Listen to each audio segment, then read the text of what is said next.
Guys, so today it's Sunday, and I was thinking about something, and I thought I would share it. I thought it was very appropriate for Sunday message, kind of a spiritual message. But I purchased this little miniature, kind of like a picnic table, with a little screw on the top of the picnic table, where you're supposed to put a corn on the cob. And in theory, you put it out, and the squirrels will sit on the bench and eat off of the corn on the cob. And I've seen lots of pictures and lots of videos of this online. And I recently went to a farmer's market, actually it was a farm swap, and purchased one in anticipation for that wonderful experience, right? Well, it's been about 2 weeks, no, a week and a half now. I'm trying to think if it was last weekend. Anyway, it's been over a week that I've had this picnic table. And I finally put it out, and days out front of my house, nothing. The only thing I was able to attract was a snake. Then I put it in the backyard because that's where all the squirrels were at the time. Not a nibble. Then I posted on Facebook to see what am I doing wrong, right? Well, someone said, well, put some seeds around it, And so I lathered it up, no lie, with peanut butter, and then sprinkled seeds on it. I put seeds all on top of the table, and then I put that on top of another table with seeds on it. And I woke up this morning hoping that I would see some of it missing, thinking, well, maybe there's, something happened during the night. Not a single thing. It looks like it was untouched. And so it got me to thinking about something. And I'm like, sometimes we offer our children or our loved ones something that's so good for them, something that if they partook of it, that it would be good for them. It would be something that would bless their lives, something that would help them to be happy, that it would nourish them. Perhaps when they're little, we try to get them to eat their veggies, right? And they don't eat them because we know that it'll help them to have stronger bodies and healthier, bodies, and maybe even affect their minds in the long run. And so that's how it is with us, right? And the phrase, you can, lead a horse to water, but you can't make them drink, has not been more true than these past few years for me.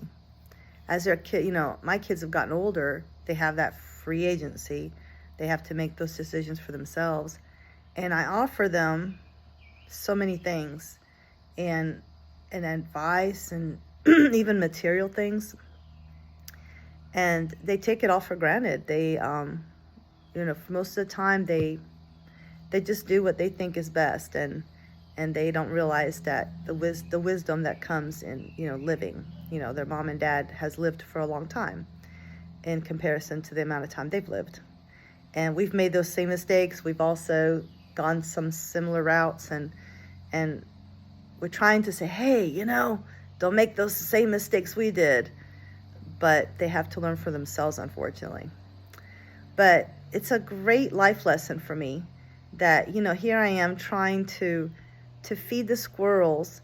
It's ironic because my next door neighbor has grandkids. They come over with BB guns and they're shooting at squirrels, trying to get rid of them. They've had issues with squirrels building nests in their home and messing things up for them. So they don't like squirrels at all. And they call them those darn squirrels. And here I am. I see these fluffy-tailed little critters running around and chasing each other, jumping from one tree to the next. And it's an amazing thing to see. I hardly ever hear planes, but for whatever reason, whenever I try to do video, there's always a plane flying overhead. It's funny. But anyway, the other day I was watching the squirrels, and they were literally chasing each other, jumping from one tree to the other. And I thought, oh, that is so cool. They're not even flying squirrels, but they leap like really long distances. It's kind of interesting. The other day I found a tail of a squirrel. And so I'm not sure what happened to the rest of it, but it was kind of sad. But that's the circle of life, I know. Something ate it that needed to eat it. But anyway, I digress. But I just wanted to leave you with that message, or those, those thoughts, is that, as parents, we try to offer our children the best that we can, but ultimately it's up to them. And don't beat yourself over it, because I'm telling you, if you could see the smorgasbord that I have for these squirrels, you'd be like, what? I mean, let me show y'all. I'm going to end it with this vision of awesomeness. Look. I mean, I don't know what else I could have done to make it more enticing. But that's the way life is. As always, good luck on your journey, and I'll talk to y'all soon. Bye.